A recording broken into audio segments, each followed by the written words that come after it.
maanta waxay noogu yeertay hoogtaan oo nasiiso aad iyo aad faa'iido noogu leh hoogaan wax badan ayaan ka faa'iidnay faa'iido weyn buu noo leeyahay 5 qodob baa ku taalo haddana waxaan rabnaa inay kor u sii qaadaan haddaan nahay guddiga 5taas qodob wuxuu daryeel u fidinayaa u samaynayaa caruurta horey waxay noogu samaysay guddiyo kaamamka ah guddiyadaas hadda maanta waxay noo keentay guddiyadii min hal xubnood guddiyadan gaarsiin doonaa kaamamkii aan gaarsiin doonaa bugaagtan wax alaali wixii ku qoran waan ka faa'iideysan doonaa baahiyahooda ay wax nagala qayb qaataan oo ay na soo xusaan waxbarashada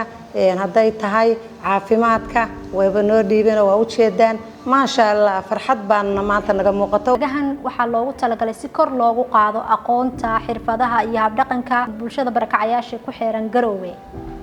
buugan waxaan rajaynayaa inuu faa'iido badan u lahaan karo qof kasto ilaalinaya xuquuqda caruurta ama daryeelka caruurta